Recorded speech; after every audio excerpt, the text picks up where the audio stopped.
हरे कृष्ण राधे राधे।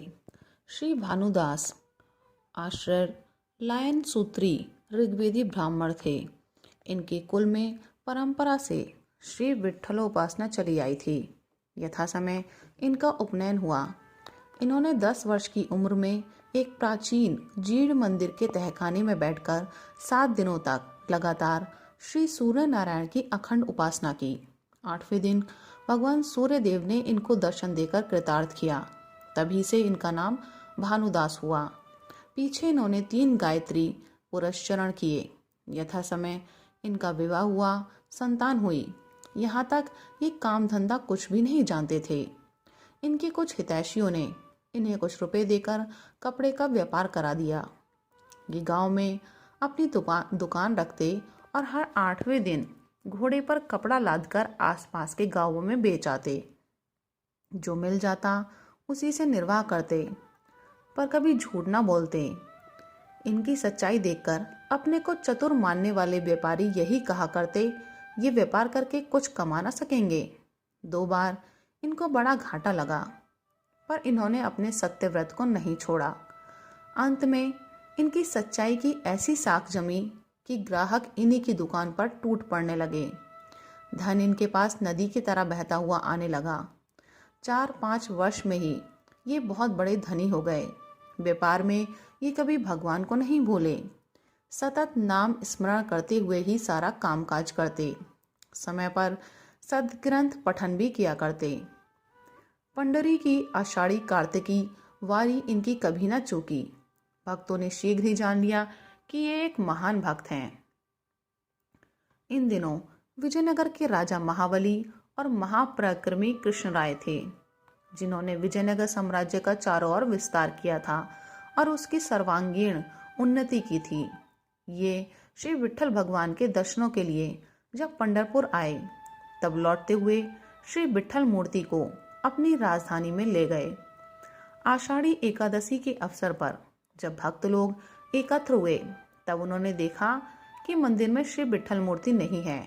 इससे वे बहुत दुखी हुए।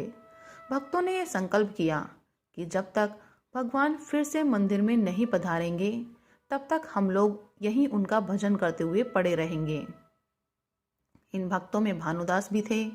उन्होंने कहा, मैं भगवान को ले आता हूँ। यह कहकर भानुदास विजयनगर गए। मध्य रात्रि के समीप वे मंदिर पहुंचे।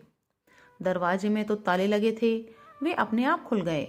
पहरेदार सो गए और भानुदास मंदिर में घुसकर भगवान के सामने जा उपस्थित हुए।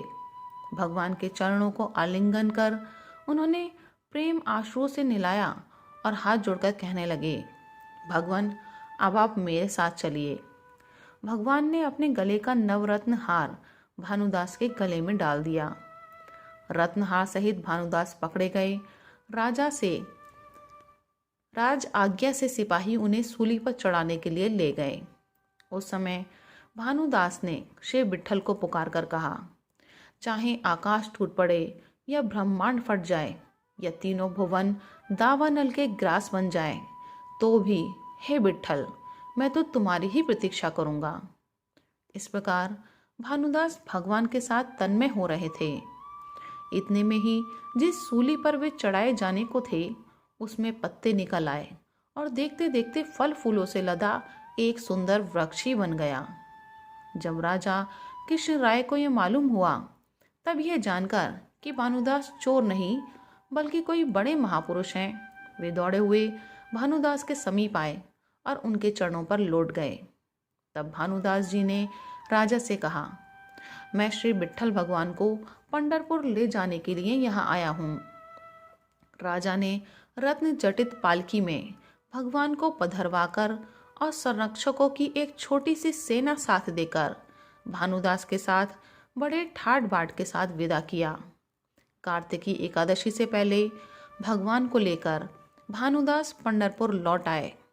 तब से इसी उपलक्ष्य में पंढरपुर में कार्तिकी एकादशी के दिन बड़े समारोह के साथ भगवान की सवारी निकलती है। इन्हीं भानुदास के वंश में आगे चलकर महात्मा श्री एकनाथ महाराज अवतीर्ण हुए। तो प्रभु प्रेमियों, अपने श्रद्धा, प्रेम और विश्वास बनाए रखिए। नाम जप करते रहिए और फिर भगवान के चमत्कार की अनुभूति कीजिए। राधे राधे, हरे कृष्णा।